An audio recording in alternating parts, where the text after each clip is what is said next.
प्रेमी सज्जनों, प्रेम से बोलो सतगुरुदेव की जय। प्यारे साथियों, सतगुरु कबीर साहब काहरा में कहते हैं, राम नाम बिन मिथ्या जन्म गमायो हो। साहब कहते हैं कि अय मनुष्य, तूने राम नाम के बिना अपने जीवन को व्यर्थ में खो दिया। यहाँ उनके राम नाम का अर्थ है जिसका नाम राम है, उस तत्व को समझे बिना और उसमें रमण किए बिना तूने अपना जीवन बेकार में गंवा दिया। राम का अर्थ कोशकार करते हैं मनोहर, प्यारा, प्रियकर, काला, श्वेत और मटमैला। संस्कृत भाषा के कोश में राम शब्द का अर्थ श्वेत भी है और काला तथा मलिन भी है।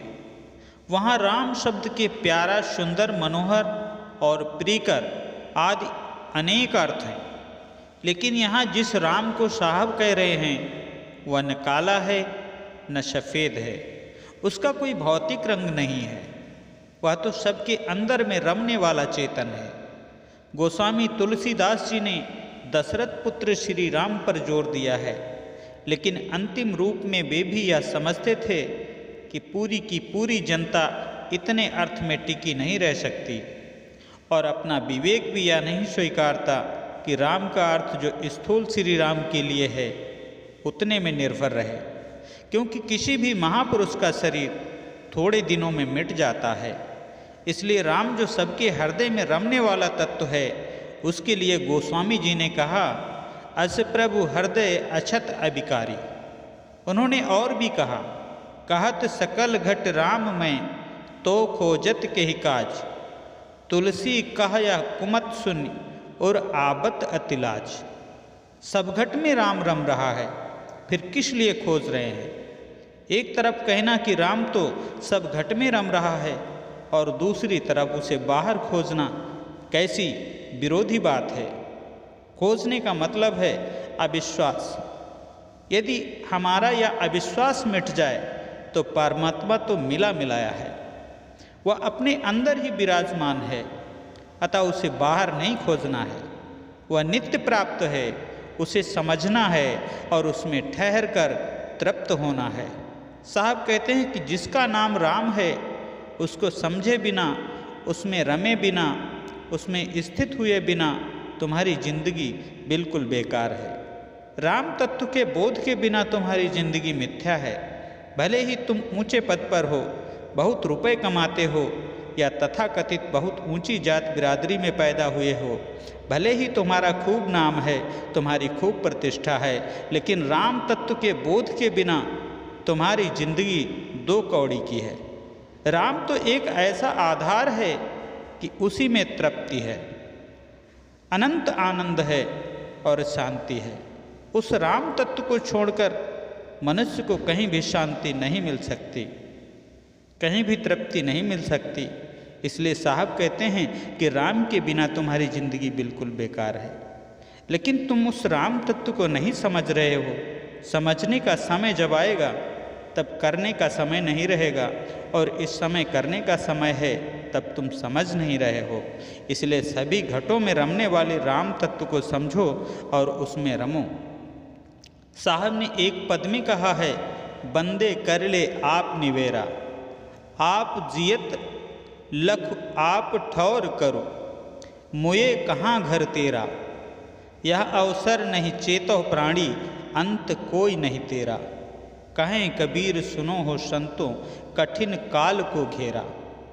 इस पद की तीसरी पंक्ति में साहब ने बड़ी मार्मिक बात कही है, ऐ प्राणी, तुम्हारा यह सुनहरा समय है, और यदि तुम इसमें नहीं चेते तो समझ लो कि अंत में तेरा कोई न होगा।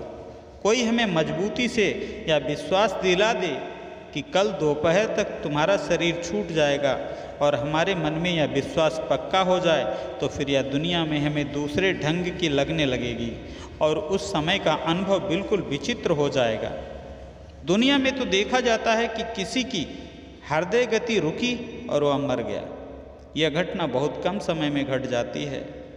वह यह नहीं जान पाता कि मैं आज और अभी मर जाऊंगा। किसी किसी को देखा गया है कि वे लकड़ी की तरह गिरे और खत्म हो गए। साहब एक पद में कहते हैं, जेहि मरने से जग डरे, मेरो मन आनंद, कब मरी हों कब पाई हों पूरन परमानंद। साहब कहते हैं कि जिस मृत्यु का नाम सुनते ही लोग भयभीत हो जाते हैं, उसकी याद कर मेरे मन में आनंद छा जाता है कि कब मरूं और कब परमानंद प्राप्त करूं।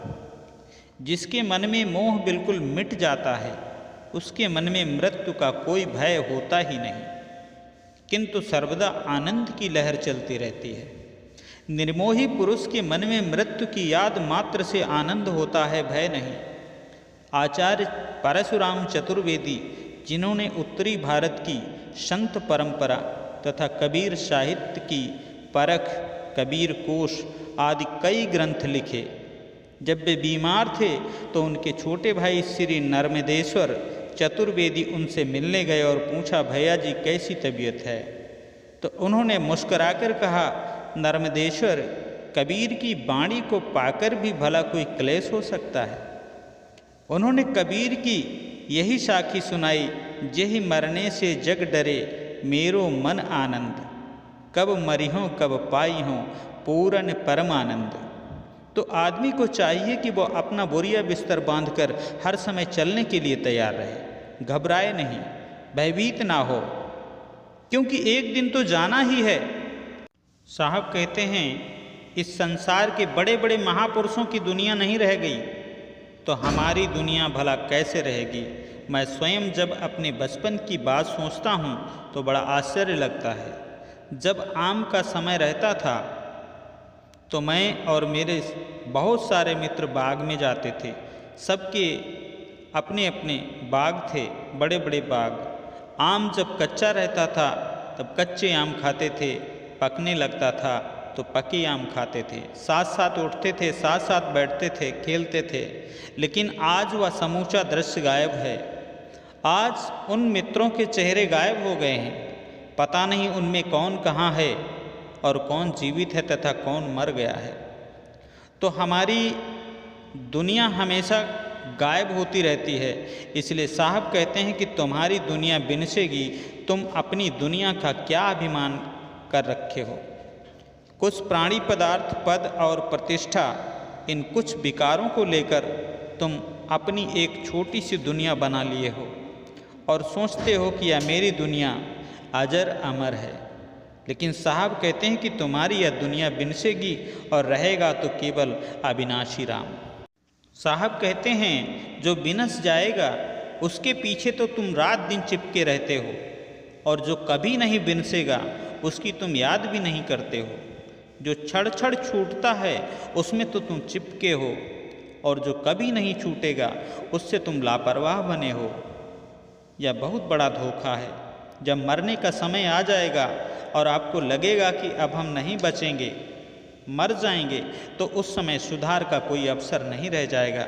सुधार का समय जब था तब आपने सुधार का कार्य नहीं किया, और जब मृत्यु का समय आया तब सुधार कैसे होगा? सुधार करने का और अपना कल्याण करने का कार्य तो निकल गया। लेकिन संत पहले ही जगाते हैं। कबीर साहब कहते हैं कि मैं तो पहले से ही तुमको पुकार रहा था कि मोह छोड़ो और अपने राम तत्व को समझकर उसमें स्थिर हो जाओ, अपना कल्याण कर लो।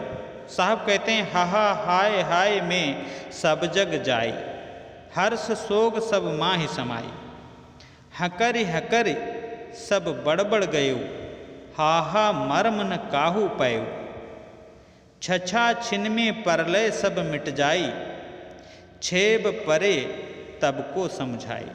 छेब परे कहु अंत न पाया, कहीं कबीर आगमन गोहराया। मौत का समय आने पर कोई अंत न पाएगा। इसलिए साहब कहते हैं कि मैं तुम्हें पहले पुकार रहा हूँ कि मृत्यु के आने से पूर्व ही तुम अंत पालो। अंत पाने का तात्पर्य है कल्याण, तृप्ति, निदान, स्थिरता। सतगुरु कबीर साहब कहते हैं, जिसका नाम राम है और राम शब्द से हम जिस परम तत्व को अभिव्यक्त करते हैं, उस राम तत्व के बोध के बिना, उसमें रमे बिना और उसमें स्थिर हुए बिना तूने जिंदगी को व्यर्थ में ही गंवा दिया। कैसे गंवा दिया, उस पर भी कई उदाहरण देते हैं। पहला उदाहरण देते हैं सेमल के फल और सुआ का। सेमल का पेड़ बड़ा होता है, उसमें खूब शाखाएं होती हैं और फूल जब आते हैं तो पूरा पेड़ लाल लाल फूलों से ढक जाता है और बड़ा आकर्षक हो जाता है। फल आते हैं तो सुग्गे आते हैं और देखते हैं कि इतने बड़े बड़े फल हैं, जिस दिन ये पकेंगे आनंद आ जाएगा, तो वे उसका सेवन करते हैं, मतलब इर्द गिर्द घूमते रहते हैं और ललचाते रहते हैं। समय से फल पकते हैं और सुग्गे जब चोंच मारते हैं तो उसमें से सूखी हुई रुई फटकर निकलती है। कोई रस की चीज़ नहीं निकलती। इस संसार में यही दशा हमारी है। हमारी गृहस्थी, हमारे माने हुए अपने लोग, हमारी मानी हुई अपनी दुनिया पहले तो बहुत विस्तृत, पुष्पित, पल्लवित और सुखद दिखती है। हमारी इस गृहस्थी में खूब फूल खिले हैं, फल हुए, बच्चे हुए, परिवार बढ़ा, धन, पद, प्रतिष्ठा और अधिकार सब कुछ हुआ। इनका ही हम सेवन किए और खूब आशा लगाएं कि इन्हीं से हमें आनंद मिलेगा। लेकिन एक दिन जब गृहस्थी का रोवाटा फूटा तो निराशा ही हाथ लगी और तब समझ में आया कि इसमें तो तृप्ति नहीं है, धोखा है। आदमी को तो पदे पदे चेतावनी मिलती है, लेकिन वह चेत कहाँ पाता है। वही कहावत चरितार्थ होती है कि 100 जूते खाए तमाशा घूम कर देखे। 100 जूते खाकर भी हम तमाशा घूम कर देखते हैं। मतलब है कि दुख पाते हैं किंतु चेतते नहीं। आगे सुख मिल जाएगा यह आशा बनी रहती है। गोस्वामी जी ने कहा है, सोई सेमर सोई सुआ, सेबत सदा बसंत, तुलसी महिमा मोह की सुनत सराहत संत। वही सेमल के फूल फल हैं और सुआ वे ही हैं, लेकिन समय आने पर सुग्गे फिर सेमल के फल का सेवन करते हैं और जब सूखी हुई रुई निकलती है तो उदास होकर उड़ जाते हैं। फिर बसंत आता है तो फिर उसी का सेवन करने लगते हैं। ये सुग्गे कितने बेवकूफ़ हैं। अरे एक बार ठगा गए, 2 बार ठगा गए, इतना ही नहीं, चलो 4 बार भी ठगा गए, किंतु अब तो चेत जाना चाहिए। कहावत है, एक बार ठगाए 52 वीर कहावे, बार बार ठगावे गप्पू नाथ कहावे। हम गप्पू नाथ हैं, ठगाते रहते हैं, ठगाते रहते हैं, बार बार ठगाते रहते हैं। सेमल के फल में रस नहीं मिला, उड़ गए, लेकिन बसंत आया तो फिर आकर सेमल पेड़ पर बैठ गए, फिर सेवन किया और इसी प्रकार जिंदगी बीत जाती है। गोस्वामी जी कहते हैं, आंसुअन पथिक निरास्ते, तटभुइ सजल स्वरूप, तुलसी किन बंचे नहीं, इन मरुथल के कूप। पथिक रेगिस्तान में पड़ गया और पानी के बिना वह बहुत परेशान हो गया। वह पानी के लिए एक कुआं से दूसरे कुआं तक दौड़ता रहा। कई कुओं में पानी की आशा से झांका तो उसमें पानी नहीं मिला, केवल बालू ही मिली और पथिक की आंखों में आंसू आ गए। तुलसी किन बंचे नहीं, इन मरुथल के कूप। गोस्वामी जी कहते हैं कि मरुस्थल के इन सूखे कुओं में कौन नहीं ठगा गया। संसारिक भोग ही मानो मरुस्थल के कुएं हैं, जिनमें पड़कर मनुष्य ठगा जाता है तो तृप्ति चाहता है। जो तृप्ति चाहता है वह भोगों में कहाँ रखे। जैसे एक भजन है, रहना नहीं देश बिराना है। इसका मतलब यह नहीं है कि संसार में हम सब कुछ कांटे समझ लें और उदास हो जाएं। संसार में जो कांटे हैं उनको हम समझें। लोग जिंदगी भर उलझ उलझ कर मरते हैं।